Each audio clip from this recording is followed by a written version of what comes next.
Ok, muchas gracias. Ok, muy buenas tardes a todos y a todas que nos acompañan hoy. Muchas gracias por estar aquí. Bienvenidos y bienvenidas a nuestro masterclass de hoy con Carlos Francisco Echeverría. Carlos nos va a compartir hoy algunas ideas, algunas reflexiones sobre el nexo entre los alimentos que consumimos, los sistemas agroalimentarios y la crisis ambiental que vivimos actualmente. Claro que ese es un tema que siento que es de interés para todos, aunque no hablemos mucho del tema. Pero me pareció interesante porque es una manera de acercar ese tema a personas que normalmente no están involucradas con el tema de cambio climático, crisis ambiental. Yo soy Miriam Vilela, soy directora ejecutiva del Centro Carta Latera en Educación para el Desarrollo Sostenible y la Carta Latera Internacional, que está ubicado aquí en la Universidad para la Paz en Costa Rica. Desde luego les invito a que se presenten en el chat, usen el chat para mencionar su nombre, o dónde está ubicado, como país o institución. Así nos vamos a ir conociendo. Este masterclass durará 2 horas. Nuestro objetivo con este programa de masterclasses que hemos tenido este año, que son 10 masterclasses en inglés, en español y en portugués, el objetivo ha sido de provocar reflexiones y acciones que contribuyan o que nos ayuden a expandir nuestra conciencia y nos inste a movernos a contribuir con la transformación de nuestras sociedades. Les comento que este programa de masterclasses es un esfuerzo de nuestro Centro Carta Latera en Educación para el Desarrollo Sostenible en alianza con la Universidad para la Paz y sobre todo es parte de nuestra cátedra UNESCO en Educación para el Desarrollo Sostenible con la Carta Latera. Esa cátedra busca desarrollar investigación y programas de educación en ese punto de intersección entre el concepto de sostenibilidad, los valores y ética que subyacen la visión de sostenibilidad y procesos de educación transformadora. Pero hoy vamos a estar aquí hablando de un tema que nos trae aquí hoy. Quiero presentar a Carlos y agradecerle a él de venir a compartir con nosotros lo que será su próximo libro. Tengo aquí en mis manos y quiero simplesmente celebrar. Tengo una versión preliminar de un libro que está a punto de ser publicado. Pero conocí a Carlos, creo que cuando recién llegué a Costa Rica, porque mi jefe de la época, Maurice Strong, era un gran amigo de Carlos.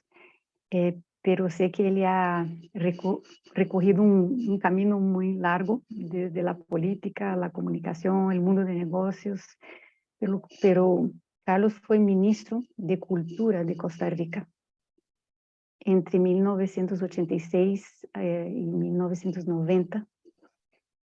Trabajó desde el sector público, privado, y desde el sector privado trabajó mucho para posicionar Costa Rica como un destino turístico internacional y dirigió la comunicación corporativa de varias empresas y bancos.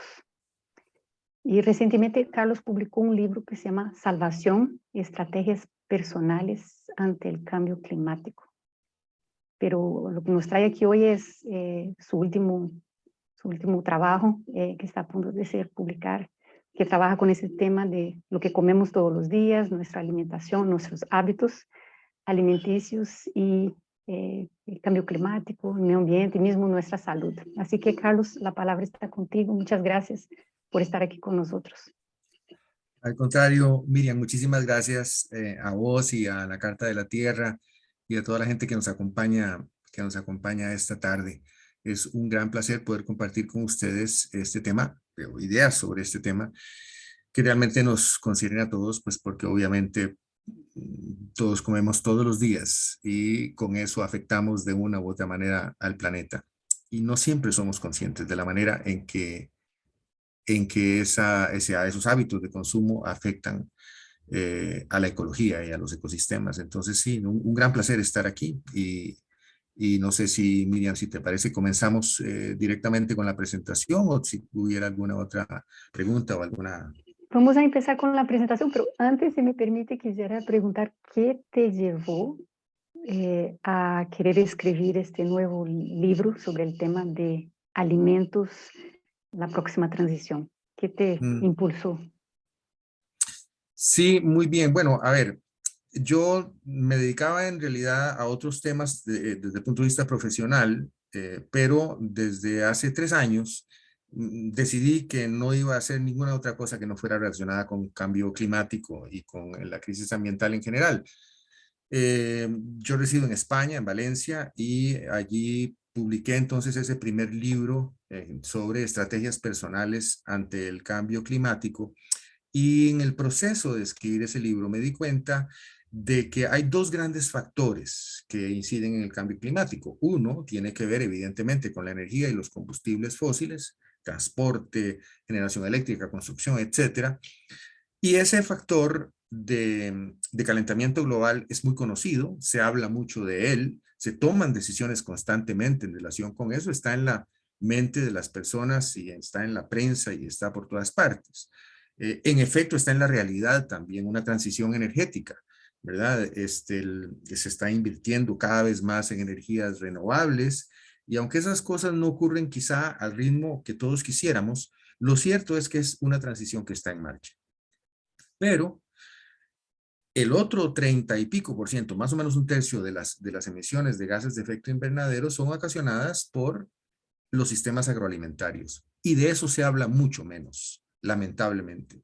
Y algunos expertos han proyectado que aun cuando contuviéramos ahora mismo todas las emisiones de los combustibles fósiles, originadas en combustibles fósiles, en la generación de energía, etcétera, básicamente en el sector energético, si siguiera la evolución actual de los sistemas agroalimentarios, seríamos incapaces de cumplir con las metas del Acuerdo de París de mantener la temperatura global por debajo de 1,5 grados Celsius respecto de la era preindustrial. Entonces, a mí me parece muy alarmante que si bien la transición energética está en marcha, con tropiezos y con dificultades, pero está en marcha, la transición alimentaria, a ver, más bien quizá está evolucionando en la dirección opuesta a la que quisiéramos, con un mayor consumo, un consumo creciente de aquellos alimentos que tienen mayor impacto sobre el planeta.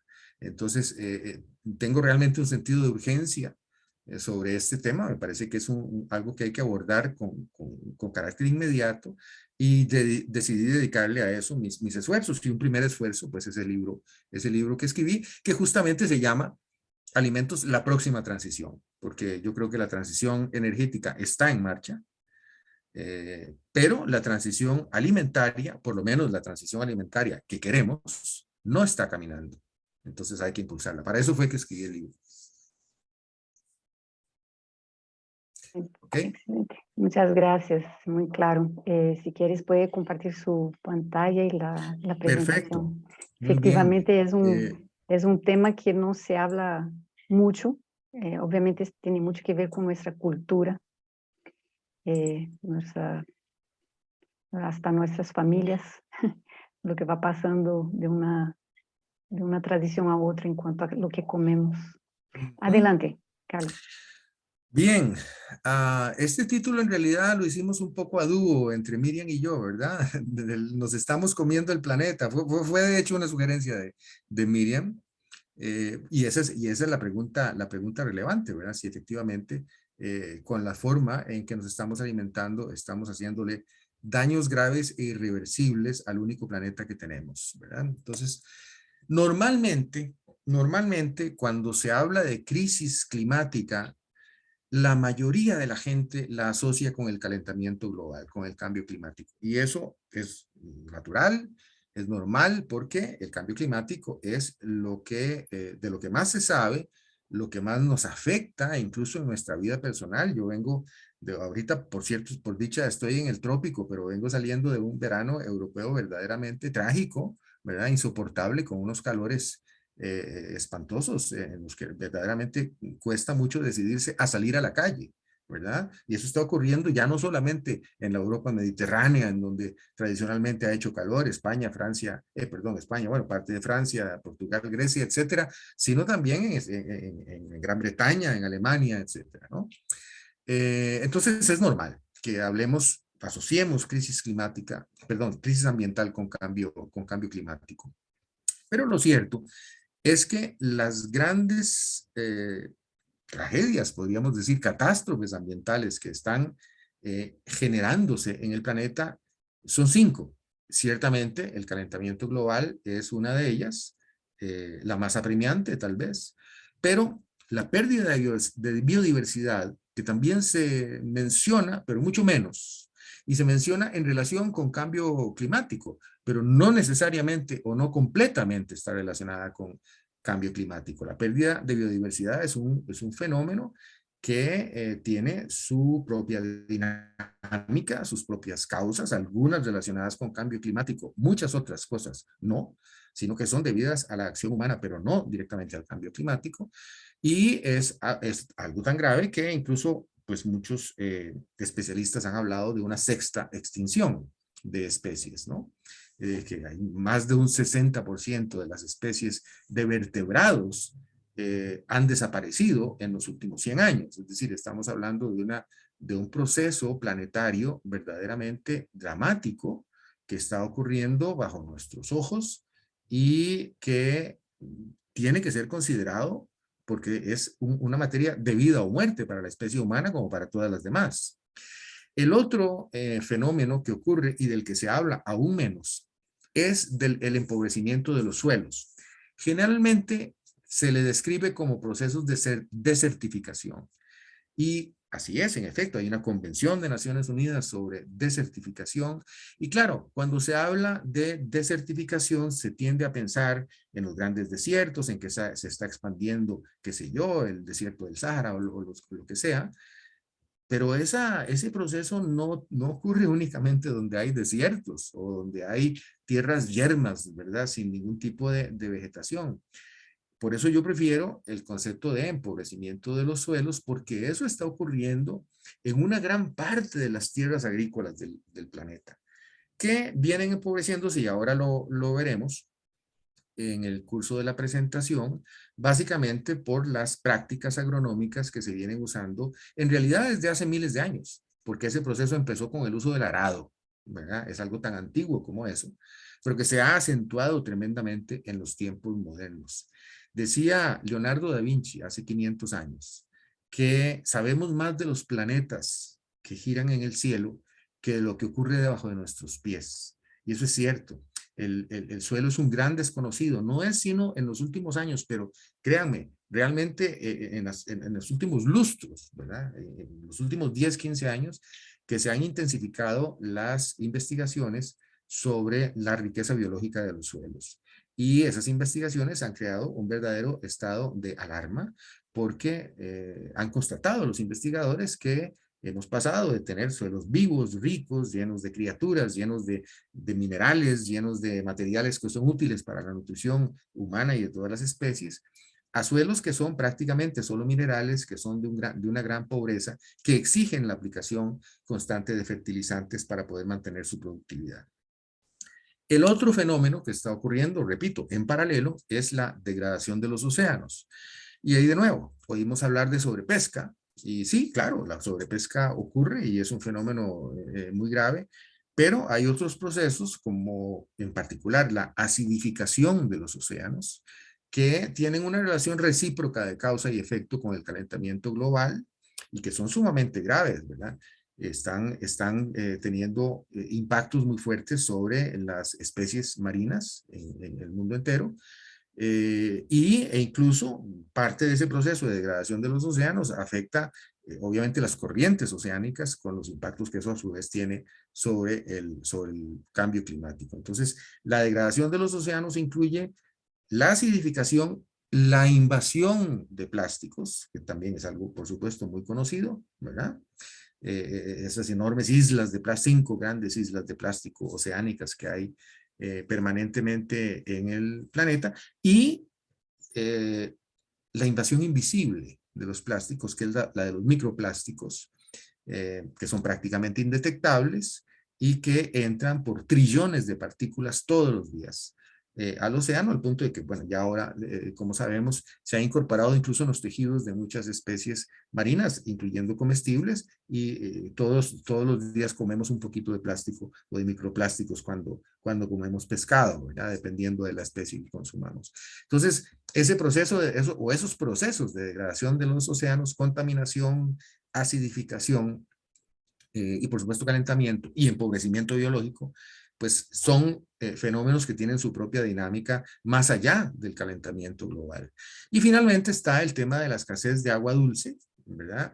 El calentamiento global produce grandes trastornos en los regímenes hídricos de los distintos continentes, y muy en particular sabemos que ahí sí hay una relación muy directa. El calentamiento global derrite los grandes glaciares, tanto los glaciares, digamos, oceánicos como los de montaña, y esto reduce mucho el caudal de los ríos que dependen de ese derretimiento de los altos glaciares para poder nutrirse. Y eso crea unos fenómenos de sequía, de carestía de agua muy graves, particularmente en Asia, ¿verdad? En donde son tan importantes los deshielos de la cordillera del Himalaya para enormes masas de población que de pronto se ven cada vez más con dificultades para tener el agua que necesitan. Y no solo allí, por supuesto, en España, donde yo vivo, pues está experimentando ese mismo fenómeno. Entonces sí, son 5 grandes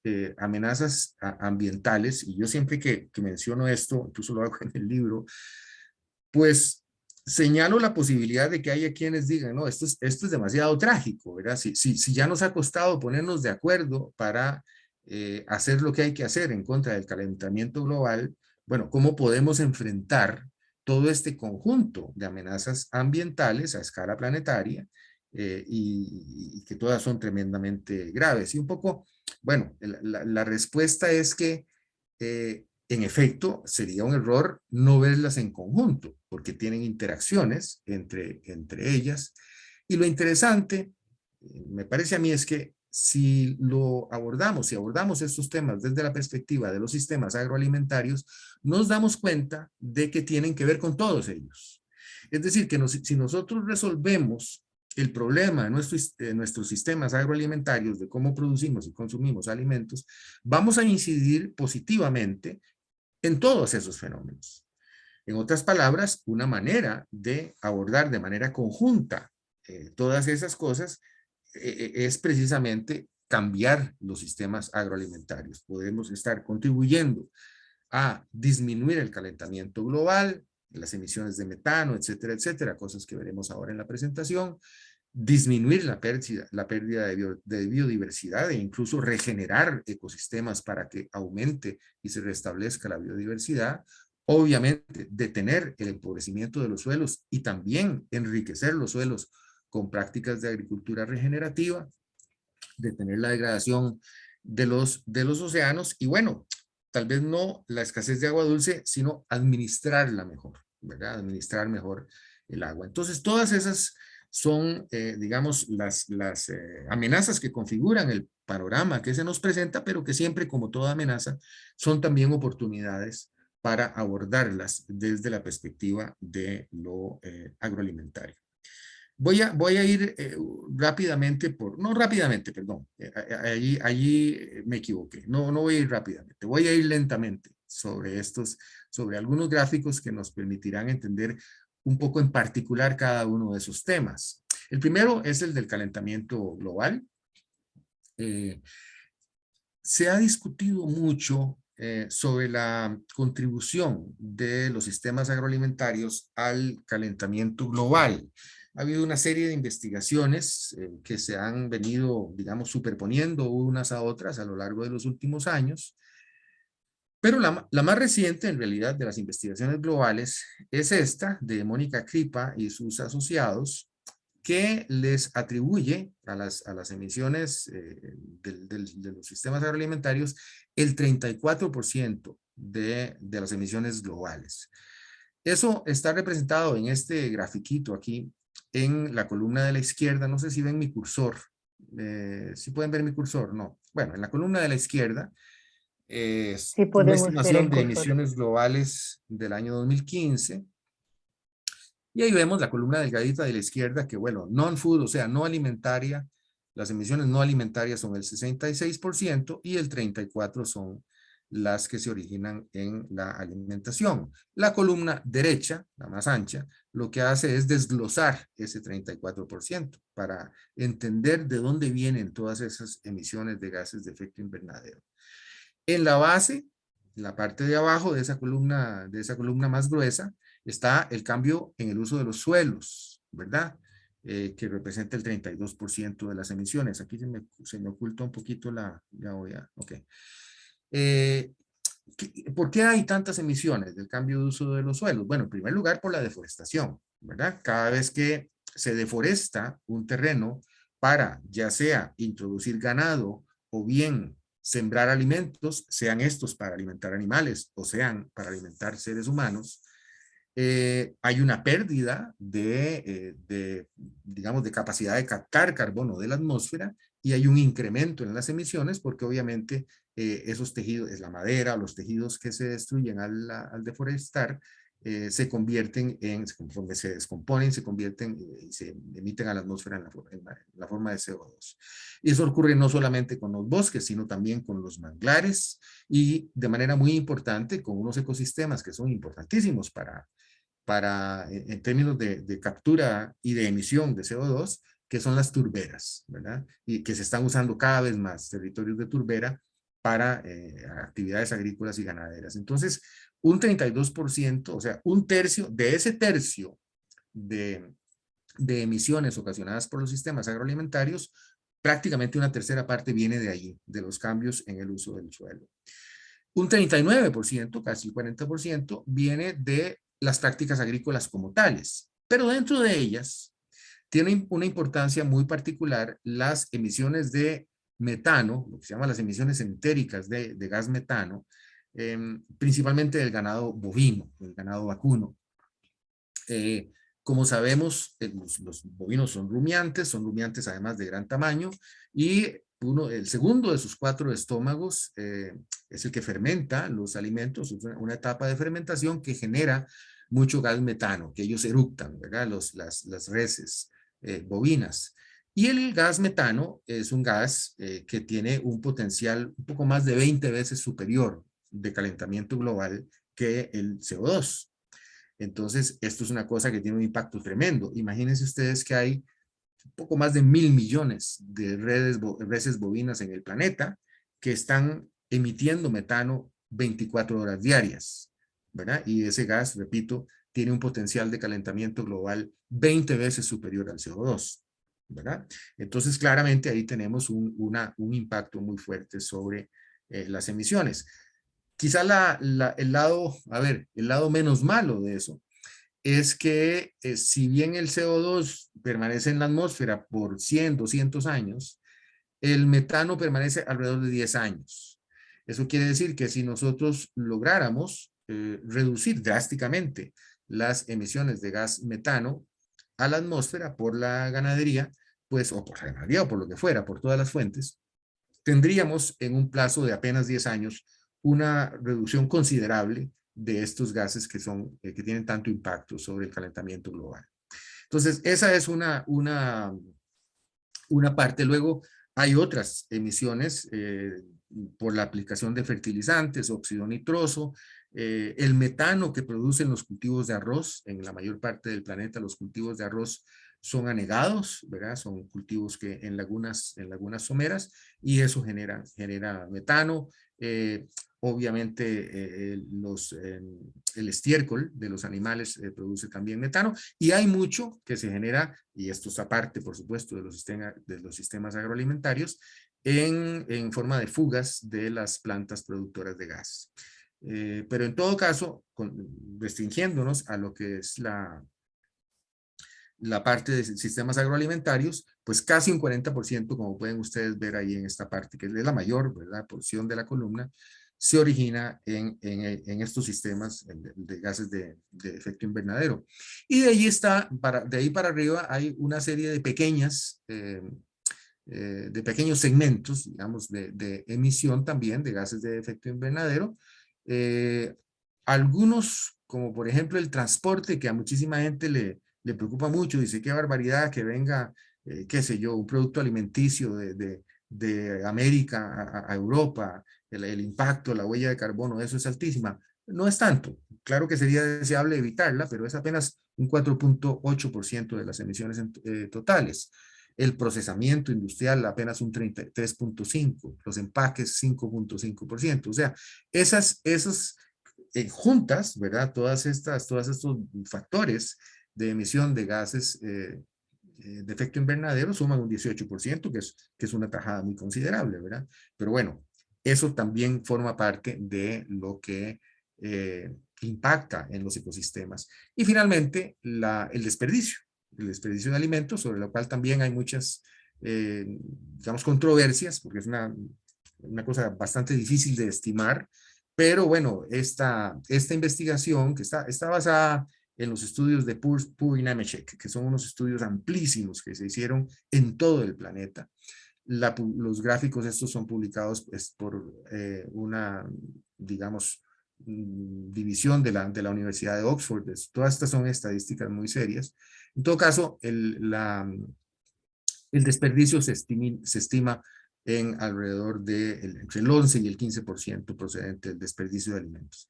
Entonces, bueno, con esto yo esperaría que a ustedes más o menos les quede claro cómo es que los sistemas agroalimentarios en efecto inciden en el calentamiento global, que no estamos hablando de las demás crisis ambientales, estamos hablando específicamente de calentamiento global. Cambio en el uso de los suelos, producción agrícola, fundamentalmente ganadería de bovinos y sus emisiones de gas metano, y luego están los procesos de cadena de suministros y finalmente el desperdicio. Sí, a ver, perdón, ok, sí, está bien, creo que esta es la segunda, sí. Ahora pasamos al tema de pérdida de biodiversidad, ¿verdad? Nos salimos de calentamiento global, vamos a pérdida de biodiversidad. Y esta se relaciona también con muchas cosas que tienen que ver con la agricultura. La deforestación, que ya mencioné, que se destruyen grandes extensiones de bosque para introducir ganado o para introducir productos, como es el caso de la soya o la soja, que son fundamentalmente cultivados para alimentos como alimentos para animales, ¿verdad? La inmensa mayoría de la soja que se produce en el mundo, hoy en día Brasil es el principal productor mundial, Argentina, en general los países del Cono Sur, salvo Chile, son grandes productores de soja y esta soja se exporta fundamentalmente a China, en donde ha crecido exponencialmente la producción avícola de pollos, ¿verdad? Pollos y gallinas que se alimentan de soja sudamericana, fundamentalmente. Entonces, ahí hay un gran impacto de la avicultura asiática sobre los ecosistemas sudamericanos, que en realidad pertenecen a todo el planeta.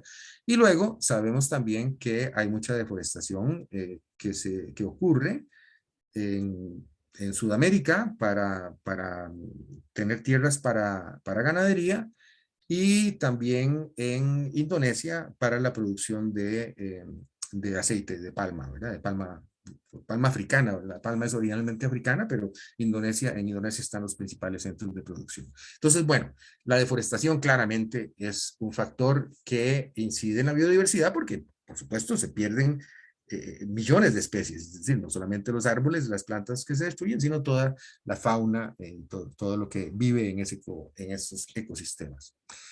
La otra parte es la destrucción de manglares, turberas y otros ecosistemas. El caso de los manglares es interesante porque los manglares son una maravilla como ecosistema, ¿verdad? Tienen una gran capacidad de captura de carbono, juegan un papel importantísimo en la reproducción de las especies marinas, en la protección de las líneas costeras, ahora que tenemos por delante el fenómeno del incremento en el nivel de los océanos. O sea, los manglares son fundamentales. Y resulta ser que por mucho tiempo me dicen que ya ese fenómeno prácticamente se ha detenido, pero se destruyeron muchísimos manglares para cultivar camarones. ¿verdad? La principal causa de destrucción de manglares en las últimas décadas ha sido la maricultura de camarones. Por supuesto que también la urbanización, las playas, estas cosas, pero el vínculo, la relación con los sistemas agroalimentarios está en la acuicultura de los camarones, que son un producto de lujo, en realidad, un alimento de lujo, eso tengámoslo también presente.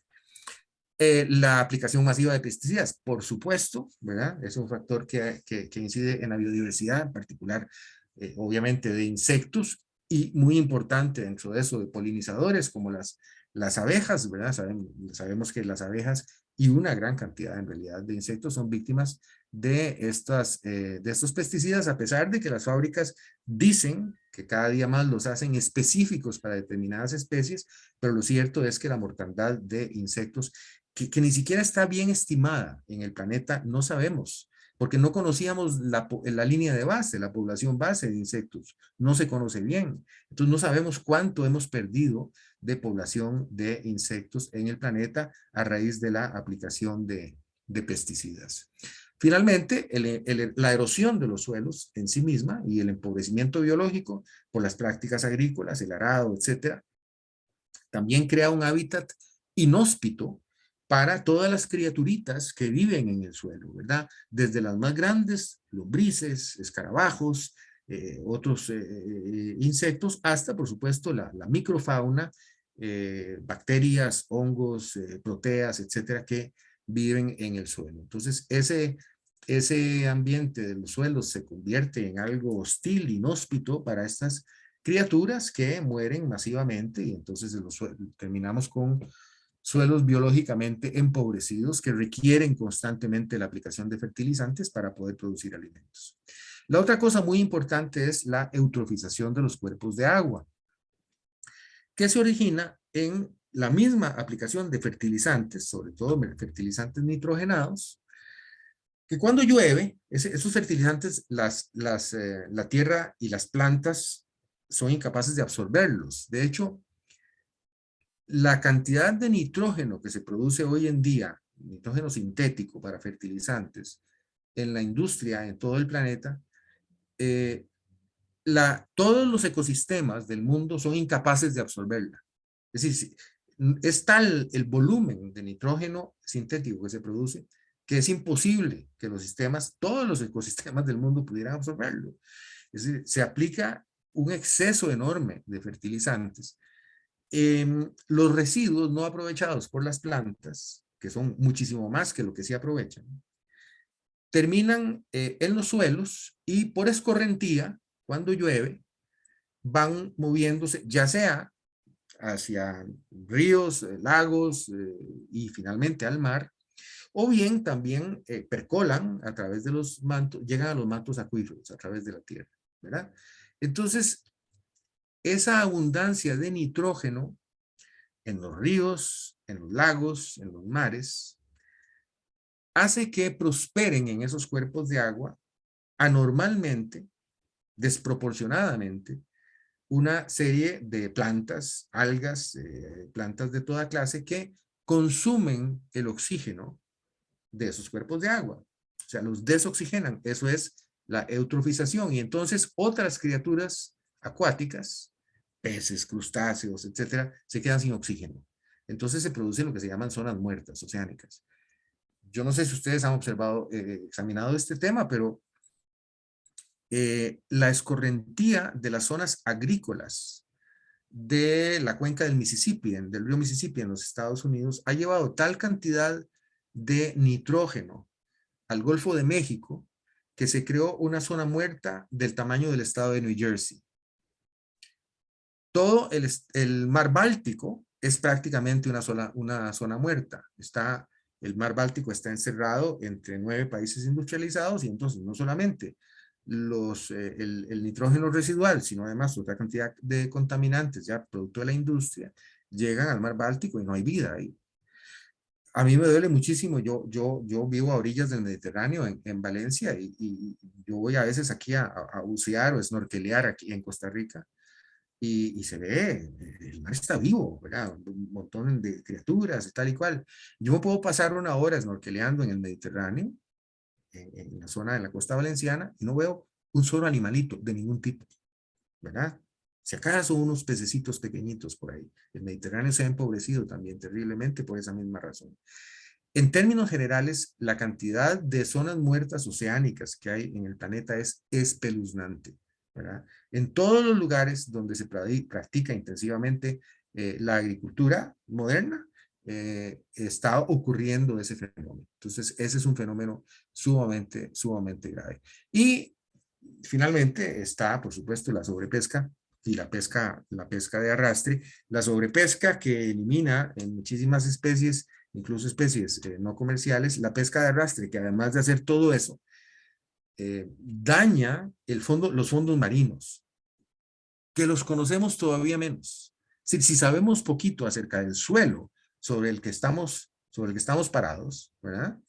Menos aún sabemos sobre los fondos oceánicos. Entonces, los rastrillos de los barcos de pesca de arrastre producen trastornos en los fondos oceánicos de los cuales francamente no tenemos mucha idea y que además liberan grandes cantidades de CO2. Es decir, aparte de la pérdida o el daño a la biodiversidad, también se libera CO2. Entonces, bueno, aquí tenemos un cuadro verdaderamente complicado de pérdida de biodiversidad que, como les he venido describiendo, tiene que ver en todos sus aspectos con los sistemas agroalimentarios, con la forma en que producimos y comemos los alimentos. Yo señalo ahí en este recuadro cómo eso tiene que ver, estos temas, con principios de la Carta de la Tierra, ¿verdad? Que es la constitución del planeta por la que todos deberíamos en realidad regirnos e inspirar nuestras acciones. El primero, respetar la tierra y la vida en toda su diversidad, y el quinto, es proteger y restaurar la integridad de los sistemas ecológicos de la tierra, con especial preocupación por la diversidad biológica y los procesos naturales que sustentan la vida. Si eso lo respetáramos, nada de lo que está en la columna izquierda estaría ocurriendo, ¿verdad? O debería estar ocurriendo. Entonces, eso en cuanto a la pérdida de biodiversidad. Y aquí me gustaría explicarles un poquito más cómo es que llegamos ahí, ¿verdad?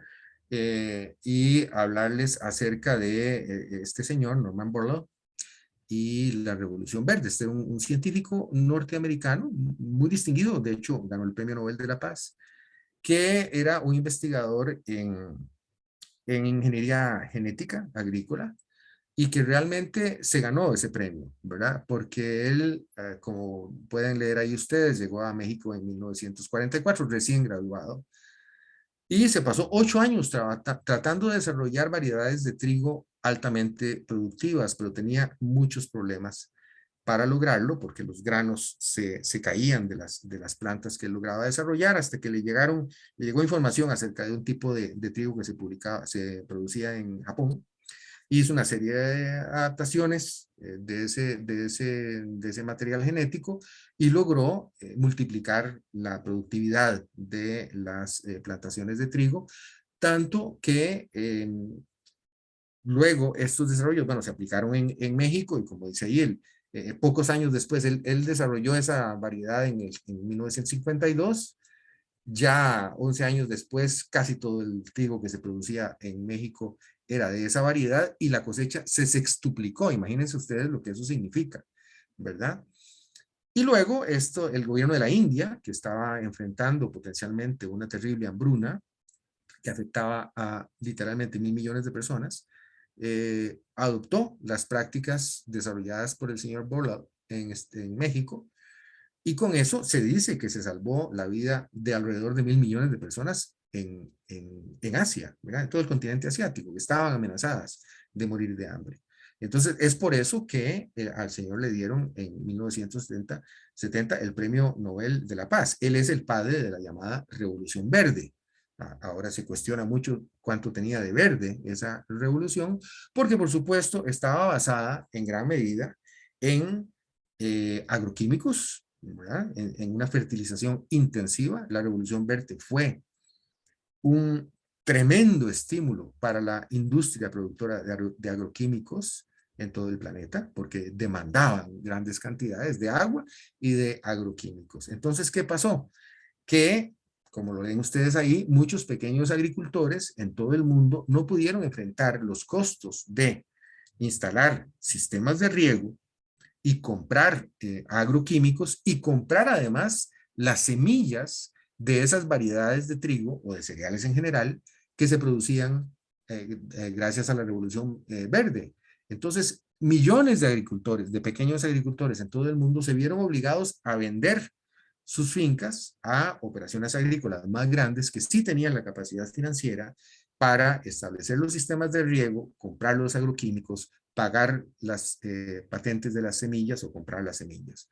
Y entonces de ahí viene el sistema que tenemos hoy, básicamente, en donde es un pequeño grupo de empresas, muy pequeño, que controla gran parte de la producción agrícola mundial, ya sea porque son propietarios de las tierras, aunque ese no es el caso generalmente porque no les interesa, sino que son productores de las patentes de los agroquímicos, son grandes fabricantes de agroquímicos, obviamente la más famosa de esas empresas, por lo controversial, es Monsanto, hoy día propiedad de Bayer, y producen entonces los agroquímicos, las semillas que requieren esos agroquímicos y en general la tecnología agrícola moderna. Está en muy pocas manos, un grupo de empresas que le llaman las ABCD, ahí tienen ustedes debajo cuáles son, Archer Daniels Midland es una de ellas Bunge, Cargill y Louis Dreyfus.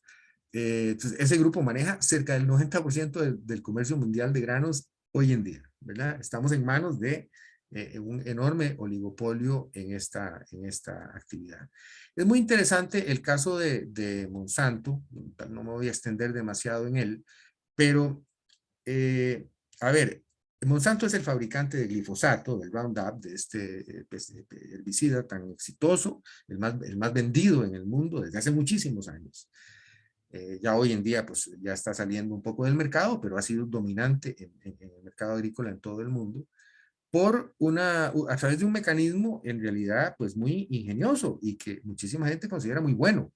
Y es que Monsanto desarrolló un pesticida tan eficaz que si se aplica en una plantación se muere todo, incluyendo el arroz o el maíz o lo que usted tenga sembrado, salvo que la variedad de arroz o de maíz o de alfalfa o de lo que usted tenga sembrado sea la que venden ellos. O sea, ellos venden semillas resistentes al glifosato.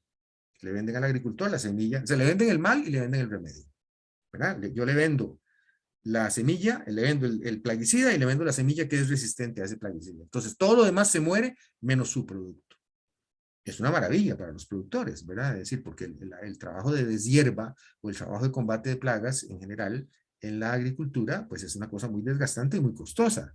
Y bueno, Monsanto vino con la solución ideal hasta que se vino a entender que en primer lugar tenía el Roundup o el glifosato un impacto tremendo sobre la salud de las personas, empezó a desarrollarse cáncer, formas de cáncer, malformaciones congénitas y una serie de problemas en las zonas donde ese plaguicida se aplica masivamente.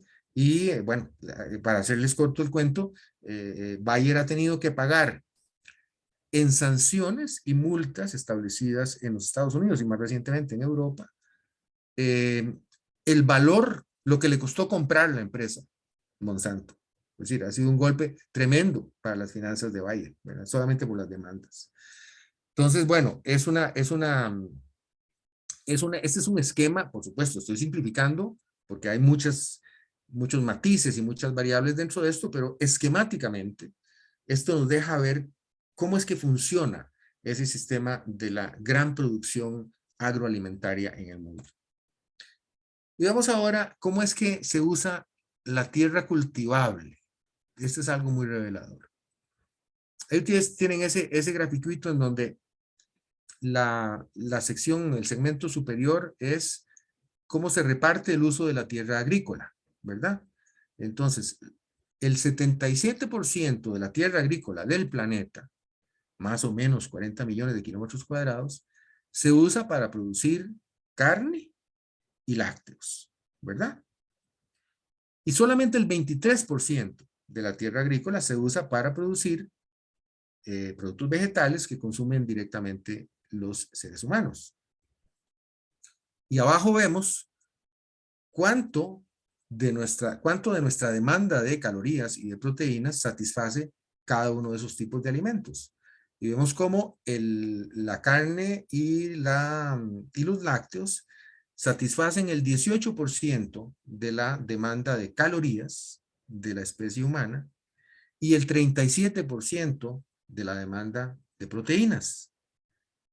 Hay gente que cree que la mayoría de las proteínas que consumimos los seres humanos vienen de algún tipo de carne. No es así. El 63%, o sea, la gran mayoría, 2/3 de las proteínas que consumimos vienen de las plantas. Entonces, y en cuanto a las calorías, ni se diga, el 82% de las calorías que consumimos los seres humanos provienen de las plantas. Estos son datos de la FAO, o sea, de Naciones Unidas, procesados por esta organización, August Dindira, que como les decía, es de la Universidad de Oxford.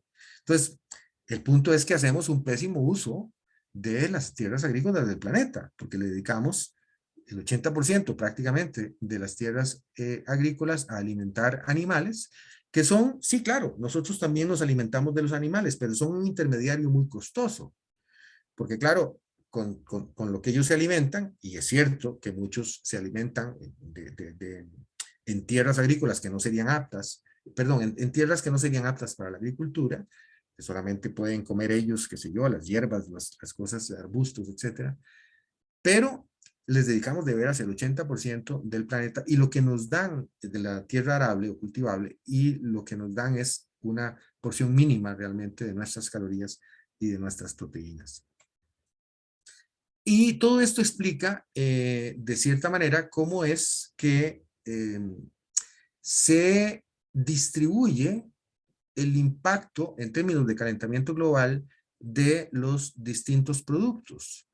Este gráfico lo que nos presenta son las emisiones de gases de efecto invernadero por cada 100 gramos de proteínas producidos. Y ustedes pueden ver que en la primera línea horizontal, en la superior, que corresponde a la carne de vacuno, las emisiones por cada 100 gramos de proteínas son de casi 50 kilogramos, ¿verdad? Son muy altas. Luego sigue en segundo lugar corderos y ovejas, más o menos 20 kilos. Después siguen de terceros los camarones cultivados, es decir, los camarones producto de acuicultura, que demandan muchísima, energía, la producción, alimentos, porque se les tiene que obtener alimento de muchas fuentes para poder nutrir a esos camarones. Y de cuarto está también la carne, pero la carne que proviene de ganado lechero. ¿Por qué? Porque es que la carne que proviene de ganado lechero tiene una huella de carbono tan inferior a la carne de ganado de engorde. Bueno, porque la vaca lechera a lo largo de toda su existencia genera proteínas. Entonces su huella de carbono tiene que dividirse entre todas esas proteínas que generó en forma de leche, quesos, etcétera, etcétera, a lo largo de su vida. En cambio, la vaca o la res de engorde, que nada más nos da alimento al ser sacrificada, al final de su vida. Entonces, su huella de carbono tiene que dividirse solamente entre esas, las proteínas que nos da un filete o que nos da, qué sé yo, cualquier parte del animal. Entonces, como podemos ver ahí, el impacto ambiental de la ganadería de vacunos, de bovinos, es tremendamente superior al de cualquiera otra de las formas de producir alimentos. Allí para abajo está, bueno, el queso, la leche, la carne de cerdo, por ejemplo, tiene una huella ambiental de 7.61 kilogramos, ¿verdad? Es la raíz cuadrada de la carne de res, porque el cerdo no es un rumiante, no emite metano. El cerdo tiene una huella ambiental básicamente por los purines, ¿verdad? Por el estiércol, los desechos, las lagunas de purines que emiten metano dióxido nitroso, pero entonces tienen una huella mucho más baja. De ahí para abajo está el pescado, la carne de pollo, etcétera, los huevos y tal, y de ahí para abajo ya siguen digamos, los alimentos vegetales. Entonces, este gráfico a mí me parece muy elocuente, ¿verdad? En relación con el impacto de los distintos tipos de producción de, eh, de proteínas, en este caso, sobre el calentamiento global. Y multipliquemos eso por el número de animales, porque la cantidad de reses vacunas o bovinas que existen es muy superior en cuanto a peso vivo a la de prácticamente cualquiera otra de esas especies, salvo quizá las aves, ¿verdad? Entonces, al ser tantas reses bovinas, cada, sí, esa producción, esos 100 gramos de proteína, o mejor dicho, esos 50 kilos de huella de carbono, hay que multiplicarlos por, como les decía, más de 1.000 millones de reses, ¿verdad? Entonces, creo que es una situación realmente muy, muy elocuente. No sé cómo andamos de tiempo. Miriam, me dirás. Vamos ya a 53. Bueno, Eh, ya voy a empezar a abrir los flaps para ir mm, aterrizando y que podamos conversar entre nosotros. Solamente para decirles, ilustrar algo que les decía yo al comienzo en cuanto a la evolución de la producción, en este caso, de las carnes. Vean ustedes cómo es una curva creciente. En este gráfico vemos que comienza en 1961 y termina en el 2018, de nuevo con datos de la FAO. El crecimiento en la producción y el consumo de carnes en Asia, que es en la sección inferior del gráfico, es enorme. Gracias a Dios, desde un punto de vista, porque lo que ocurre es que, como sabemos, cientos de millones de personas en China han salido de la pobreza en los últimos 30, 40 años, y esas personas han entonces podido tener acceso a productos cárnicos que antes no se podían permitir, ¿verdad? Principalmente aves y cerdo, que es lo que más se consume en China, pero también otros tipos de carnes. Entonces, ese crecimiento en Asia ha impactado eh, tremendamente digamos, la estadística mundial, pero no es carne que se produzca solamente en Asia, ¿verdad? Sino que tiene insumos de muchas partes del mundo. Entonces tiene un impacto en muchos lugares. En muchos lugares. En los otros continentes, si ustedes ven, pues ha habido un crecimiento, pero no nada muy significativo. El crecimiento más importante es en Asia. Y aquí creo que con voy a terminar la sección, porque me parece muy importante analizarlo. La gente dirá, bueno, es que necesitamos comer proteínas, entonces, ¿cómo hacemos, verdad? Necesitamos comer carne, necesitamos comer proteínas. El ser humano necesita eso.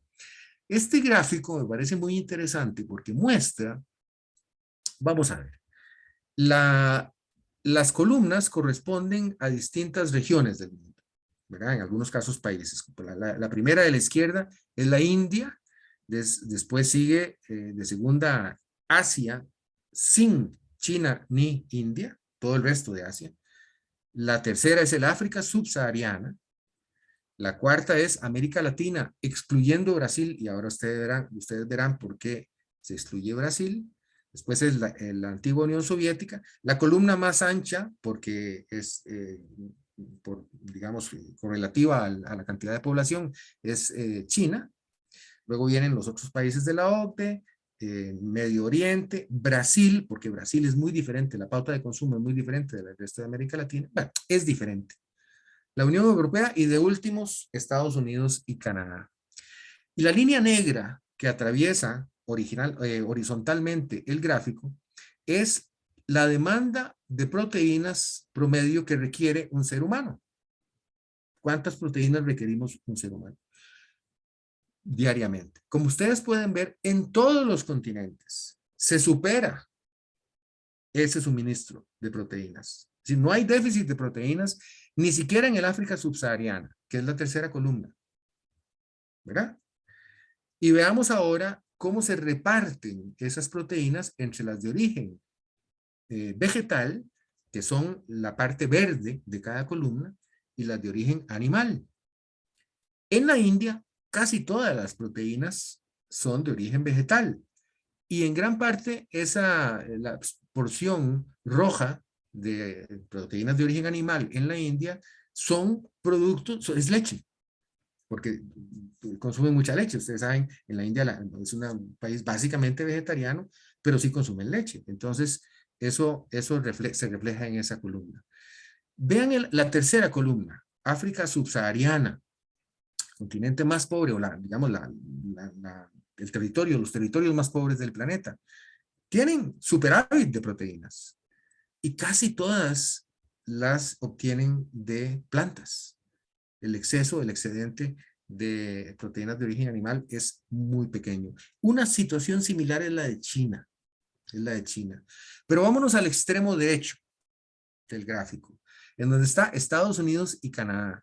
Primero, vean que consumen el doble de las proteínas que realmente necesita una persona, ¿verdad? Están cerca, están en 90, estos son gramos por día. Sí, gramos per cápita por día.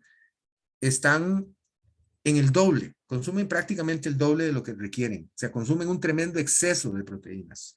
Y la mayor parte, ahí sí, de esas proteínas son de origen animal. Las de origen vegetal son apenas una tercera parte. En la Unión Europea, si nos movemos hacia la columna que está a la izquierda de esa, pues la situación es poco más moderada, pero parecida. Entonces lo que tenemos es una situación mundial en la que la gente come suficientes proteínas y en algunos lugares más que suficientes, un exceso de proteínas, y hay un desbalance entre el origen de las proteínas, sea vegetal o sea animal, particularmente en el mundo rico, en Estados Unidos y Canadá, lo cual, y ya con esto creo que casi termino, si comparamos el impacto en términos de emisiones de los distintos tipos de carne, la columna, la cinta superior es la de carne de res, la segunda la de cerdo y la tercera la de pollo, y vistas esas pautas de consumo, se explica este gráfico que posiblemente muchos de ustedes han visto, ¿verdad? Que es que el 10% más rico de la población del planeta es responsable de casi la mitad de las emisiones. ¿Por qué? Bueno, entre otras cosas, por supuesto que porque usan más combustibles, viajan más, usan calefacción, aire acondicionado, etcétera, pero también el consumo de proteínas de origen animal tiene un impacto en el hecho de que digamos, la contribución, entre comillas, de 10% más rico de la población del planeta al calentamiento global sea desproporcionadamente más alta que la del resto de la humanidad. Creo que, no sé, Vivian, si querés, Miriam, perdón, si quisieras terminar ya. Esta es la última de la primera parte que habíamos Adelante, hablado. Miriam, adelante. sí, voy a muy rápidamente. ¿Qué pasa con los océanos? Bueno, ahí se ve claramente cómo la pesca, que es la pesca oceánica, que es la parte inferior, ¿verdad? El mayor volumen, está básicamente estancada desde hace varias décadas, entre otras cosas, porque se está acabando el pescado en los mares, ¿verdad? Y aumenta sustancialmente la acuicultura hasta el punto de que ya suple la mitad más o menos de las proteínas de origen marino que consumimos, marino o en todo caso acuático, que consumimos los seres humanos. Entonces, digamos que dejémoslo ahí, esa es la situación en los océanos, estancamiento en la pesca oceánica, gran aumento en la acuicultura, en donde hay prácticas, hay acuicultura sostenible y hay acuicultura también insostenible. Pero de eso podemos hablar en la segunda parte. Yo creo que aquí podemos detenernos para lo que sigue. Gracias, Carlos. Al escucharte, me vino a la mente la palabra cultura. Mucho, o sea, cómo lidiar con nuestras costumbres, nuestras culturas y nuestros modelos mentales para poder hacer cambios en nuestra manera de ser. Cómo lidiar con el tema de la cultura, ¿verdad? Porque especialmente en países como, bueno, Argentina y Brasil, por ejemplo, hablar de eso es un tema delicado porque es una contracorriente de nuestra cultura. Entonces, quisiera, si pudieras, antes de, voy a poner aquí una de las preguntas que queremos hacer y obviamente abrir tal vez algún comentario y pregunta y luego vamos a hacer un pequeño diálogo de grupos. Pero, ¿pudiera usted hacer algún comentario sobre cómo lidiar con ese dilema de la cultura? Sí, esa es la pregunta de los 100 millones, ¿verdad? Y que, a ver, explica mucho por qué los políticos le tienen tanto miedo a este tema. Porque claro, las tradiciones alimentarias son algo que la gente, los pueblos atesoran y es algo que tenemos muy arraigado. Y aunque en gran parte del planeta esas tradiciones alimentarias son muy buenas y en realidad son parte de la solución ambiental y parte de lo que hay que poner en valor y de lo que hay que rescatar, es decir, las formas tradicionales de alimentación de los pueblos, en otras partes y particularmente en el mundo rico, esas formas insostenibles de alimentarse, pues son igualmente queridas por la gente. Y para los políticos, ir en contra de eso es un riesgo altísimo. De hecho, no sé si ustedes recuerdan que hubo una campaña en los Estados Unidos. En algún momento algo dijo el presidente Biden sobre las hamburguesas y personas del Partido Republicano y tal y cual lanzaron una campaña diciendo que Biden iba a prohibir comer hamburguesas. ¿Verdad? ¿Verdad? Se basaron en eso para hacer una acción política que por supuesto tuvo impacto en muchísima gente, porque no, a mí no me toquen, ¿verdad? Mis hamburguesas, ni mis filetes, ni tal y cual, y una reacción política. En España, un ministro, el ministro de Consumo, Alberto Garzón, se atrevió a decir públicamente, hay que reducir el consumo de carnes y tal y cual, por el impacto ambiental, etcétera, etcétera. Y se le armó un escándalo que estuvo a punto de sacarlo del gobierno. Y tuvo el presidente Sánchez que salir a defender lo que él decía, el chuletón. Salir a defender la carne para sostener políticamente el tema, ¿verdad? Yo creo que las personas de España que nos acompañan recordarán eso. Entonces, es un tema políticamente muy delicado porque está culturalmente muy arraigado. Es decir, ir en contra de esa corriente es muy difícil. ¿Cómo abordarlo? A ver, yo lo único que sé y que puedo hacer es que hay que difundir información. La gente del mundo rico, que es la que come más carne y que tiene en general ultraprocesados, etcétera, formas de alimentarse más insostenibles, es también la gente más educada. Es la gente que tiene acceso a más fuentes de información. Entonces yo creo que simplemente es informar, informar e informar. Y por otro lado, la presión de los cambios climáticos, los veranos a 40 grados de temperatura, etcétera, etcétera, van a hacer a las personas obligatoriamente tener que reconsiderar todos los aspectos de su vida que tengan que ver con el calentamiento global, incluyendo la alimentación. Entonces, yo no creo que haya una fórmula sencilla y creo que el camino es doloroso. Para mucha gente lo va a ser. Pero también estoy seguro de que si no transitamos ese camino, no vamos a lograr las metas del Acuerdo de París y el planeta se va a hacer verdaderamente insostenible para millones de personas de aquí a pocos años. Muchas gracias. Yo también creo que es interesante hablar de este tema desde nuestro plato de comida, porque yo creo que hay pocas personas en el mundo que no han escuchado hablar del cambio climático, pero siempre hay esa percepción de que el tema del cambio climático está muy lejos, está para aquellos que producen petróleo o los gobiernos, y etcétera, pero creo que es un abordaje interesante porque nos acerca, porque todo el mundo tiene sus hábitos de alimentación, toma sus decisiones diariamente sobre lo que comemos y cómo hacerlo de una manera que nos acerque, que nos ayude a construir puentes con las personas que no quieren escuchar sobre el tema, más que crear otra pared, otro muro, ¿verdad? Que la gente no quiera escuchar y ni siquiera empezar una conversación con nosotros sobre eso. Bueno, les cuento que Carlos todavía tiene una otra parte de la presentación que tiene más que ver sobre los caminos posibles de cómo abordar esa temática, pero por cuestiones de tiempo quería hacer una pausa para hacerles la pregunta que Carlos... Cerraste tu micro. ok, Miriam. no sé cómo aquí está. Entonces comparto aquí con ustedes unas preguntas que quisiéramos invitarles a reflexionar.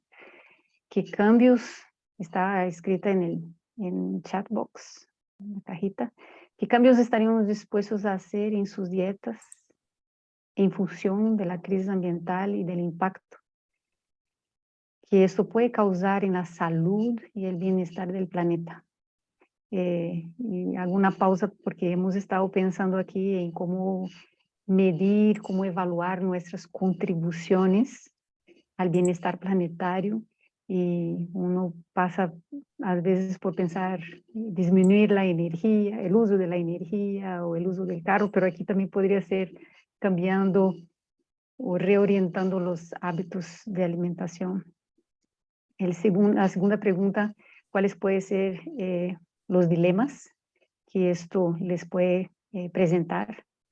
A veces uno puede decir, bueno, yo no sé cocinar o comer otra cosa que no sea, que no tenga una huella grande ambiental. La pregunta 3 es, ¿qué influencia sus decisiones en cuanto a los hábitos alimenticios? O sea, ¿qué crees que es que juega un papel importante en influenciar sus decisiones? Yo quisiera invitarles a los que todavía no se quedan con nosotros a hacer esa pausa. Vamos a hacer, por favor. Perfecto, muchas gracias. Sí está abierto mi micro, ¿verdad? Sí. Bueno, muy interesantes las observaciones y los comentarios. Muchas gracias.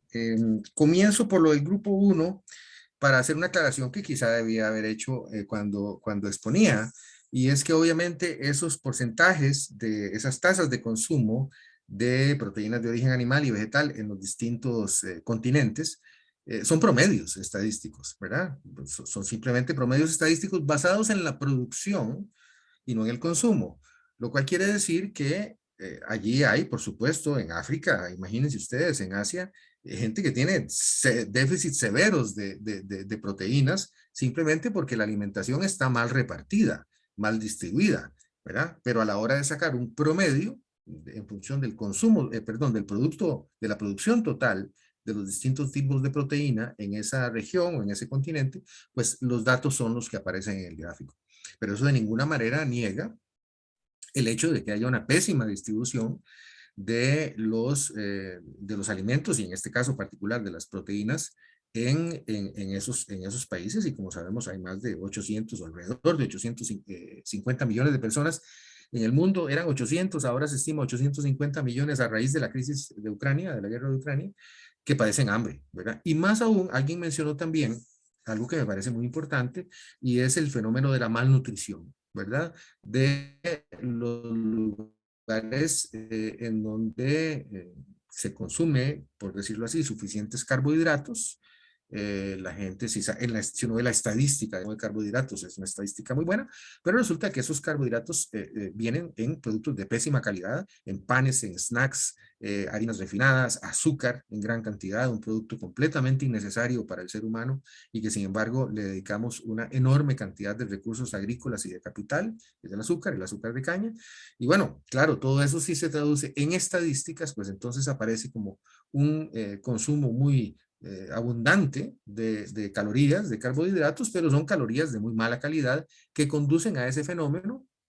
Se hablaba en México de la malnutrición, y no solo en México, por supuesto, en gran parte del tercer mundo, y patéticamente entre la gente más pobre, ¿verdad? Que se alimenta de esas cosas baratas, y uno de los resultados de ese tipo de alimentación es precisamente la obesidad, ¿verdad? Tenemos una enorme cantidad de gente que es al mismo tiempo desnutrida y obesa, porque se alimentan con productos muy desbalanceados y muy pobres en los nutrientes que realmente importan, ¿verdad? Entonces, bueno, cuando estamos hablando de estadísticas, pues por supuesto hay que siempre tener esa precaución de que estamos hablando de promedios que no ignoran, o mejor dicho, que ignoran las diferencias que se dan dentro de una determinada población en relación con sus pautas de consumo. Y no sé si en relación con el tema del glifosato y Monsanto me expresé mal. Me parece que yo dije, creo, dije que es un producto que tiene un impacto terrible sobre las poblaciones de insectos, incluyendo los polinizadores, ¿verdad? Yo jamás defendería semejante veneno, ni a la industria que lo produce. Sí señalé que los resultados inmediatos, tangibles para los agricultores en términos de ahorrar gasto, ahorrar inversión en el control de plagas, pues son evidentes, e innegables. Pero efectivamente el impacto no solamente sobre la salud del ambiente, sino también sobre la salud de las personas de esos agroquímicos son terribles. Y bueno, yo me alegro mucho de que ya aparentemente en Europa a partir del 2023 se vencen las licencias de Monsanto, pero se sigue vendiendo, perdón, de glifosato, pero se sigue vendiendo en gran parte del mundo. Y es que además no es solo ese. Ese es casi bueno, el caso más emblemático, digamos, pero hay muchos otros plaguicidas y agroquímicos que son terriblemente perjudiciales para la salud de las especies, de todas las especies, incluyendo la nuestra. Quisiera detenerme un momentito sobre el tema de carne o no carne. Yo sé que pude haber dado la impresión de que aquí se reduce un poco el tema a eso y quizá por haber hecho ese énfasis, porque sí me parece muy importante que todo el mundo cobre conciencia de la enorme diferencia que hay entre el impacto ambiental de la carne de bovino y todo el resto digamos, de las proteínas. Pero como veremos ahora en la segunda parte de la presentación y sobre todo en la parte final, yo no abogo, simplemente, yo no soy vegano, por ejemplo, ni necesariamente abogo por una dieta estrictamente vegana. Lo que me parece muy importante es que haya una reducción sustancial en el consumo de carne de bovinos, particularmente en aquellos países en donde se consumen en exceso. Es decir, ¿cuál es la diferencia? Mientras que hay países africanos en donde se consume 8 o 10 kilos per cápita por año de carne en general, en los Estados Unidos se consume 124 o 129 kilos per cápita por año, ¿verdad? Es un consumo absolutamente excesivo, no solamente por la carga ambiental que representa para el ambiente, para el planeta, sino para la misma salud de las personas. Los países con más alto consumo de carne bovina per cápita por año, si no me falla la memoria, son en primer lugar los Estados Unidos, en segundo lugar Australia, Argentina tiene una tasa, lógicamente, muy alta de consumo, es un país tradicionalmente productor de carne, bueno, Australia y Nueva Zelanda, y luego viene la comunidad, la Unión Europea, y en fin, ahí siguen para abajo. Pero los que están por encima de 100 kilos per cápita por año son básicamente, si no recuerdo mal, Estados Unidos, Australia, Nueva Zelanda, Argentina y creo que Brasil, aunque Brasil ha oscilado un poco en relación con el tema de la pobreza, que ha sido tan oscilante también en Brasil. Pero entonces el tema no es simplemente dejar de comer carne, es aprovechar todo lo que nos ofrece la naturaleza para alimentarnos bien sin ejercer una carga excesiva sobre el medio ambiente. Vamos a ver, si les parece, podemos pasar al resto de la presentación en donde yo creo que podrían encontrar ustedes soluciones a algunas de las cosas que se plantearon. Déjenme ver si comparto aquí mi pantalla, pero aquí, a ver, compartir pantalla y era esta, ¿verdad? Vamos a ponerla en formato de presentación para que se vea bien. Ok. Ante todo ese panorama tan amenazante que presenté antes, ¿cuáles son los caminos que se puede seguir? Hay una serie de caminos que se pueden seguir para resolver el problema y para resolver los problemas que son, como veíamos al comienzo, muchos de ellos. Básicamente yo voy a plantear aquí tres cosas, en términos muy generales. Agricultura regenerativa, conservación marina y acuicultura y cambio en los hábitos de consumo que creo que les va a interesar ahí al final. Agricultura regenerativa. Hay una serie de prácticas agrícolas saludables para el ambiente que se vienen ejerciendo en el planeta desde hace mucho tiempo. Bueno, por supuesto, la agricultura fue sostenible por milenios, hasta que dejó de serlo, hasta que vino la revolución verde, vino la industrialización de la producción agrícola, y entonces empezamos a ejercer todos esos impactos tan fuertes sobre el ambiente. Pero dentro del mismo mundo occidental en el que se da toda esa agricultura industrial, han surgido opciones desde Rudolf Steiner en los años 30 del siglo pasado hasta una serie de practicantes, digamos, de permacultura, de agricultura orgánica, el Rodel Institute en los Estados Unidos, de ecoagricultura o agricultura ecológica, que es el término que más se usa en Europa. Últimamente ha surgido este concepto de agricultura regenerativa, sobre todo en los Estados Unidos, que ha tenido muchísima repercusión, en parte pues por el poder económico de los Estados Unidos y de los medios de comunicación de que disponen. Hay un documental que quizá algunos de ustedes han visto, que se llama Kiss the Ground, o Besar el suelo, que es producido por grandes estrellas de Hollywood, etcétera, etcétera, que popularizó, por decirlo así, el concepto de agricultura regenerativa, y hoy en día en los Estados Unidos ya se habla de certificaciones regenerativas, etcétera. Hay grandes empresas agroalimentarias, incluyendo especialmente, bueno, incluyendo Cargill, incluyendo sobre todo Cargill, pero también otras, incluso algunas de estas que producen de las ABCD, que hablan ya de agricultura regenerativa. Entonces yo tengo la impresión de que este concepto de agricultura regenerativa va a terminar un poco por envolver a todos estos otros de agricultura ecológica, agricultura orgánica, etcétera, etcétera.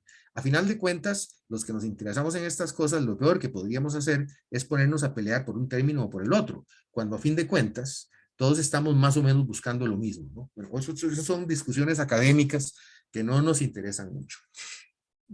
¿Cuáles son los principales componentes de esto que vamos a llamar agricultura regenerativa, entendiendo que abarca también muchas otras prácticas? Primero, el tema de la restauración biológica de los suelos. Y eso sí es relativamente nuevo. Eso no se tenía tan claro cuando se hablaba de agricultura orgánica, porque no se tenía suficientemente claro todo el sistema de interacciones bioquímicas que se dan en el humus, en la capa superior de los suelos. Eso es algo que se viene descubriendo apenas en los últimos años, y entonces es ahora que se entiende que el suelo como tal es un organismo vivo, con redes internas de interacción, donde los hongos juegan un papel importantísimo, y que son esas redes de interacción lo que le da su riqueza nutricional a los suelos, y que se refleja a su vez en los alimentos que se producen en esos suelos. Entonces, el tema de la restauración biológica de los suelos, el devolverles a los suelos esa riqueza biológica natural, que es una cosa que toma mucho esfuerzo, toma incluso años, es importantísima desde el punto de vista, en primer lugar, de captura de carbono. Los suelos son el principal depósito de carbono del planeta, y en la medida en que se echen adelante procesos de restauración y enriquecimiento biológico de los suelos, esos suelos lo que van a hacer es capturar carbono, y tienen el potencial de hacerlo en volúmenes extraordinariamente grandes, y de esa manera ayudarnos a combatir el calentamiento global. Además, se está empezando en realidad a entender que esos suelos, aparte de capturar carbono, de retener agua, también muy importante para retener más agua. El agua ahí percola, se filtra, se conserva, y de esa manera se evita la desertificación, las sequías, etcétera. Los suelos ricos biológicamente, como ese que vemos en la foto, son capaces de retener agua. Y además les decía que se está empezando a entender, hasta ahora se está empezando a entender, que en esos suelos se producen alimentos más nutritivos que los que se producen en suelos empobrecidos a base de la aplicación de los tradicionales nitrógeno, fósforo, potasio, los nutrientes de los agroquímicos. Entonces, ese es un elemento que ahora se está generalizando, gracias a Dios. O sea, me parece importantísimo que se cobre conciencia en medios agrícolas y alimentarios mundiales de la importancia del enriquecimiento y la restauración biológica de los suelos. Bueno, como les decía antes, esta práctica de agricultura regenerativa incorpora en términos generales los conceptos de agroecología y agricultura orgánica. No se utiliza el arado. Esto es una cosa muy importante porque los arados, que lo hemos visto pues como un instrumento de toda la vida de los campesinos y tal y cual, sí son muy buenos o han sido buenos, pero aplicados masivamente y a lo largo del tiempo, lo que hacen es exponer al aire, al ambiente, primero, a ver, destruir las redes, estas redes de interconexión biológica y bioquímica que hay en el suelo natural, se perturban, se destruyen, se exponen las partículas y los organismos al aire y muchos de ellos se oxidan y se pierden. Entonces el arado, pues como se ha practicado tradicionalmente, en realidad es muy destructivo para los suelos. Y no es para nada indispensable en agricultura. Hoy en día, incluso en grandes plantaciones modernas ya, se practica lo que en inglés llaman no-till, o en todo caso, agricultura con el mínimo arado posible. El arado es un instrumento en vías de desaparición en la agricultura. También otra característica, por supuesto, es que la agricultura regenerativa o del todo no utiliza agroquímicos o lo hace en una medida muy pequeña, en la medida en que puede ser biológicamente manejable para el ecosistema agrícola. Y combina una serie de prácticas, algunas nuevas, otras no tanto, ¿verdad? La combinación de cosechas, cultivos de cobertura, fijación de nutrientes con principalmente legumbres. Las legumbres son el alimento mágico, ¿verdad? Aquel cuento de no sé si ustedes de niños oyeron el cuento de la haba mágica, aquella planta de habas o de frijoles que crecía mágicamente. Bueno, efectivamente las habas son mágicas, no solo porque son la principal fuente de proteínas en el mundo vegetal, ¿verdad? Sino que además fijan nitrógeno en los suelos. Y eso es algo que los agricultores han sabido toda la vida. Entonces, la fijación de nitrógeno que hacen las legumbres en general, las leguminosas, es una variable importante en la agricultura regenerativa. Y aquí voy a entrar a un tema que es, complicado un poquito con la gente que es estrictamente vegana. La incorporación de animales en tierras agrícolas, tanto silvestres como domesticados, indico allí, bueno, es un factor que resulta ser muy valioso para muchos agricultores. Los animales, incluyendo los rumiantes, digamos, sueltos en los terrenos, contribuyen a remover los suelos sin ocasionar los daños que ocasiona el arado, fertilizan con el estiércol, ¿verdad? Y por lo tanto atraen otra vida, incluyendo vida silvestre, aves, etcétera. Entonces, la presencia de animales en las plantaciones agrícolas, que son el horror de la agricultura industrial tradicional, ¿verdad? Para ellos la biodiversidad es una enemiga. Bueno, es posible hacer una agricultura productiva, eficiente, con la presencia de animales en el terreno. Obviamente bien manejados. Aquí en Costa Rica hay una experiencia muy interesante en pequeñas lecherías, en donde se manejan los hatos lecheros de tal manera que contribuyan a la regeneración, a la restauración de los suelos, y eso se refleja en la productividad agrícola con un mínimo de emisiones de metano. Como les decía, captura carbono, y ahí puse entre paréntesis, aunque no tanto como a veces se dice, porque resulta ser que el movimiento de la agricultura regenerativa ha sido un poco capturado en los Estados Unidos por los intereses de la industria cárnica. Entonces, ellos oyeron que, bueno, hay este tipo de nueva agricultura que se considera sostenible, ¿verdad? Ecológica, etcétera, y que tolera la presencia de animales. Entonces dijeron, bueno, qué maravilla, aquí está nuestra salvación. Proclamémonos todos, ahora somos regenerativos para seguir produciendo y consumiendo carne en gran escala.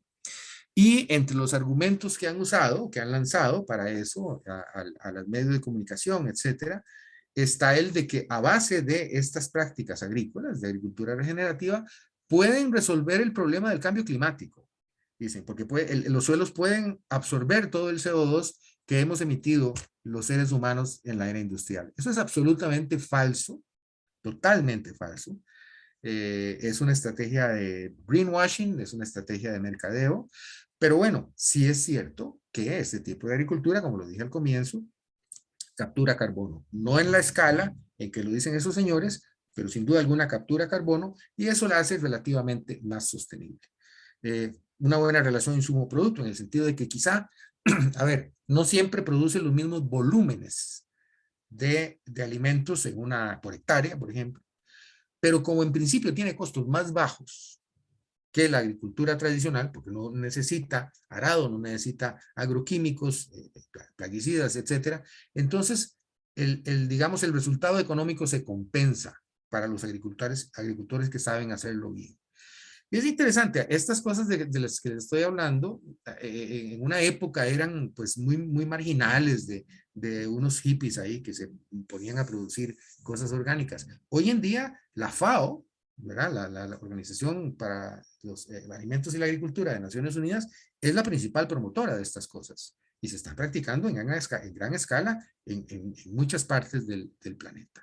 Bueno, les hablaba de que los productos tienen mejor calidad nutricional y se está difundiendo rápidamente. En todo caso, aquí lo importante es, existe una ruta, existe un camino, existe una manera de producir alimentos, incluyendo alimentos de animales, de una manera sostenible y beneficiosa para el planeta. Y es muy importante y muy interesante el hecho de que es una práctica que está difundiéndose muy rápidamente. Todavía sigue siendo minoritaria, pero muchísima gente se la está tomando en serio. Entonces, esto es un tema que vale la pena tener en cuenta en el aspecto de la agricultura. En el plano de lo que es los mares y los océanos, hay gente que dice, hay que retirarse, ya no se puede pescar más. No, primero, eso es absolutamente imposible porque hay millones de personas en el mundo que dependen del mar para alimentarse, no solamente los pescadores, sino poblaciones en las que se consume y el pescado es una fuente muy importante de alimentación. Resulta ser que hay un investigador catalán, pero que trabaja en los Estados Unidos, uno de los más prestigiosos del mundo en materia de biología marina, que es Enric Sala. Ellos han identificado una serie de áreas marinas protegidas que si se logran conservar, pueden incluso aumentar lo que se pesca hoy en día. ¿Por qué? La capacidad de regeneración de las especies acuáticas es asombrosa. La capacidad de reproducción de los peces es mucho más alta que la capacidad nuestra para consumirlos. Lo que pasa es que hay un gran desorden en la forma en que se pesca hoy en día. Se desperdicia mucho, por cierto, en aguas continentales, en África, y en aguas marinas también se desperdicia muchísimo pescado. Nada más que lo que hay que hacer es proteger, como quien dice, áreas de reproducción, grandes espacios, por supuesto. Estamos hablando de millones de kilómetros cuadrados de áreas marinas protegidas que actuarían como una especie de viveros para la reproducción de especies marinas. Entonces, hay que contener la explotación de los mares en la actualidad. No se puede ir más allá de donde estamos porque estamos pescando de una forma insostenible. Podría ser incluso que haya que reducir la pesca, pero existe, los océanos tienen el potencial, si logramos sanarlos, de aumentar muchísimo su producción para que la población humana pueda alimentarse. Vamos a hacer 9.000 millones de personas en el 2050, todo el mundo tiene que comer y no podemos darnos el lujo de desperdiciar ninguna fuente alimenticia. Por eso hay que saber manejarlas y manejarlas de manera sostenible. La otra cosa es el potencial inexplotado de la acuicultura. La FAO, ahí hay tercer punto, dice que hay unas 400 especies susceptibles de cría en agua dulce, de las cuales solamente 22 representan hoy 3/4 partes del peso vivo que se cultiva. O sea, la posibilidad de producir en acuicultura es enorme y es de un valor, de una importancia crítica, especialmente para África, en donde realmente, primero, es una práctica que no genera el gas metano y los daños ambientales en general que producen la ganadería o la cría de cerdos o la de pollos, tiene la posibilidad de combinarse con producción de vegetales, los arrozales, por ejemplo, en China, en donde tienen el arroz cultivado, pero también ahí crían tilapias en el agua en la que crece el arroz, crían distintos tipos de peces e incluso patos que llegan que se alimentan de esos productos. O sea, hay una gran variedad de hacer lo que se llama acuicultura multitrófica, es decir, donde muchas especies diferentes se alimentan en un mismo espacio acuático. De manera que esto es una práctica que ha crecido, como les mostré en el último gráfico de la sección anterior. La acuicultura, tanto marina como continental, ha venido creciendo enormemente, pero todavía tiene un gran potencial inexplotado, especialmente en África. Y aquí este grafiquito me sirve para ilustrar algo de lo que veníamos hablando también al final y de lo que se comentó. Y es aquí estamos hablando del consumo de los países del G20, del grupo de los 20 países más ricos, ¿verdad? Y el gráfico nos muestra cuáles son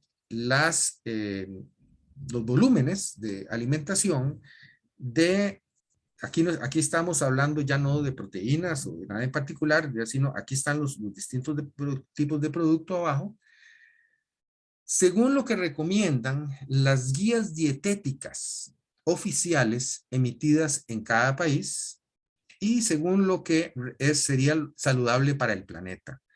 Vean ustedes que esta línea amarillita que cruza cerca de la base, ¿verdad? Que dice 100%, ¿verdad? Es lo que indican lo que sería saludable para el planeta que se consuma. Entonces ustedes pueden ver ahí la última a la derecha. Carne roja. Bueno, actualmente en ese grupo de países, de esos 20 países, se produce el 300%, o se consume más bien, el 300% de lo que sería saludable según las recomendaciones dietéticas oficiales y más del 500% de lo que sería saludable para el planeta.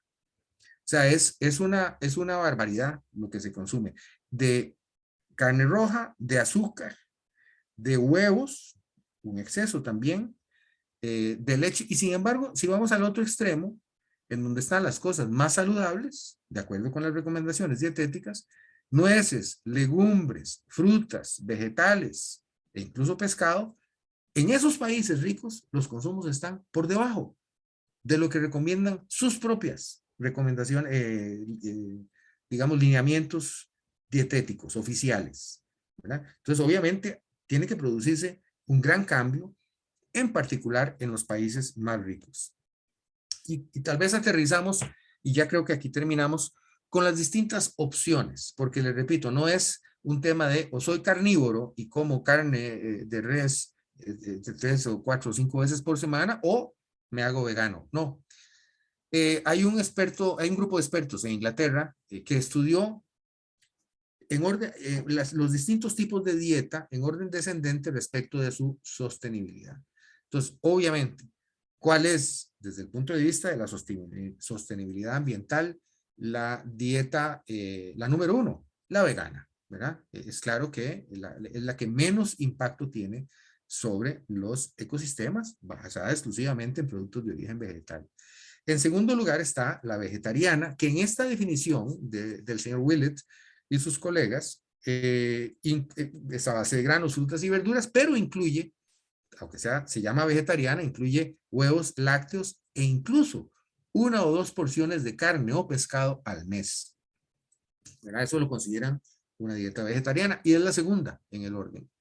Luego, ahí la verán ustedes. Yo espero que esta presentación la puedan conservar o en todo caso la grabación, ¿verdad? De la sesión, para que si ustedes quieren ver esto con más detenimiento, lo puedan hacer luego.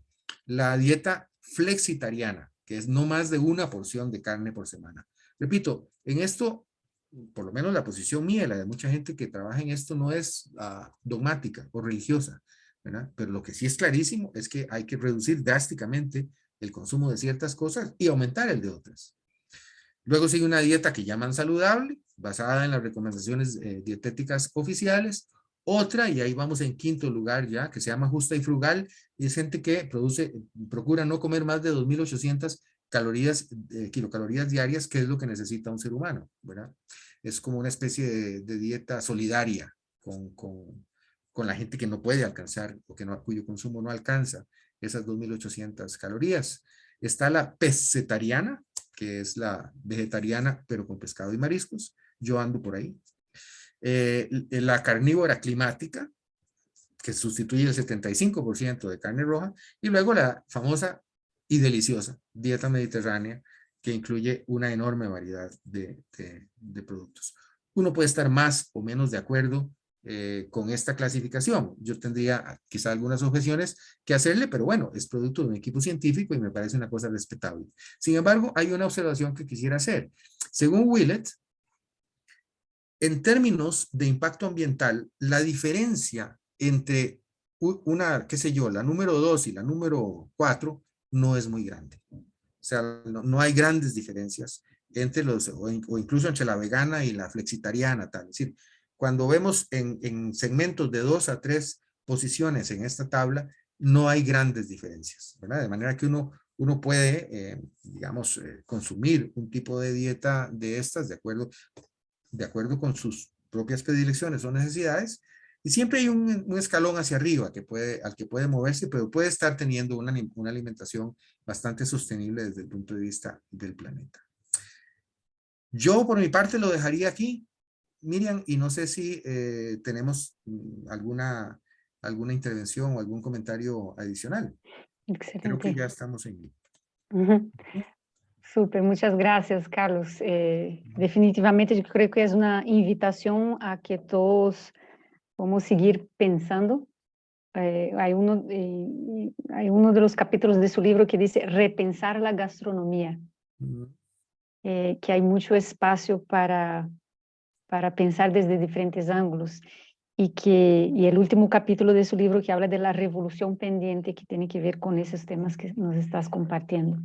Quiero invitarte, si puedes parar de compartir su pantalla y, y sí creo que quedó aquí una cosa pendiente que quisiera traer. Yo sé que estamos ya contra el tiempo, ya se nos cruzó las 2 horas, pero Graciela Satostegui nos hizo una pregunta que creo que usted la puede como que terminar de ir formando porque obviamente ella está en un ambiente en Argentina, como ella bien mencionó, de producción y consumo de carne grande, y cómo comunicar, o sea, que la información está muy importante y muy válida, que nos ha compartido y muy inspiradora y que nos provoca reflexionar mucho, pero usted también yo le considero un experto comunicador. Has trabajado con eso durante muchos años, entonces, ¿cómo masticar esa información de tal manera que la gente no cambie el canal y quiera escuchar más sobre el tema? Esa es una pregunta, si puedes contestarla así como brevemente. Había otras preguntas ahí, yo ahora veo si puedo traer una u otra antes de ya cerrar. Pero esa es cómo comunicar eso, que era la pregunta de Graciela. Sí, sí, es muy interesante. Vamos a ver, en primer lugar, y cualquier comunicador diría lo mismo, para poder comunicar algo de manera convincente, primero uno tiene que entenderlo lo mejor posible. O sea, uno tiene que entenderlo muy bien. Y por eso es que creo que las personas que asumamos un poco la misión, si se quiere, de llevar adelante pues estas ideas, deberíamos tratar de informarnos bien para poder ser persuasivos. Eso es lo primero. Lo segundo es que la comunicación idealmente nunca debería ser confrontativa. Es decir, si alguien está qué sé yo, con un filete sobre la mesa y tal y cual, haríamos muy mal en criticarle lo que está haciendo. A mí me parece que lo más interesante, y por eso pensé que esta segunda parte podía en alguna medida dar respuesta a eso, es plantearle a las personas que hay alternativas, o sea, que existen alternativas. Y que existen alternativas que no significan necesariamente convertirse de un día para otro en vegano o siquiera en vegetariano.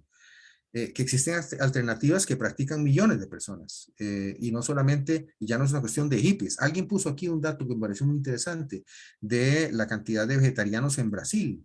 ¿Y ustedes saben cuál es el segundo país del mundo, fuera de la India, con más vegetarianos? Creo que es el segundo país en Occidente. Primero es Israel y el segundo es Alemania, ¿verdad? Sí, una porción considerable de la población alemana es vegetariana.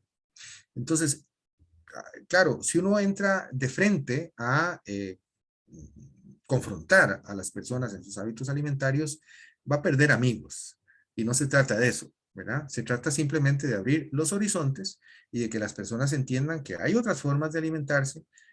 Probablemente en la ciudad en que uno vive hay restaurantes y lugares donde uno puede ir. Los japoneses, por ejemplo, ¿verdad? Japoneses han tenido por milenios una dieta muy saludable, lo testimonia su expectativa media de vida, y ahí nunca comen carne de vaca, ¿verdad? Ellos se alimentan a base de arroz, algas, granos, pescado, mariscos, pero no de carne. Entonces, bueno, a ver, pueden sonar un poco exóticos si uno dice Japón, pero hay otros ejemplos que uno puede citar y cada vez hay, esto es muy importante, más chefs, lo que decías de gastronomía. Sí, chefs, personas con autoridad gastronómica que viven para complacernos, que cocinan cosas deliciosas y que cada día más están ofreciendo opciones sostenibles. Entonces, eso facilita mucho el hacerle ver a nuestra familia, a nuestros amigos, que existen opciones, que más bien lo que es anticuado y aburrido es esa dieta monótona del filete y las papas y la ensalada. Bueno, por cuestiones de tiempo, si me permite, quisiera hacer solo una pregunta. Hay una pregunta aquí que Nicole Girón puso, si usted tiene alguna idea sobre el tema de ¿cómo se llama? Acuicultura. ¿Agricultura? Ujú. ¿Cuánto empleo se estima se genera la Ah, acuicultura?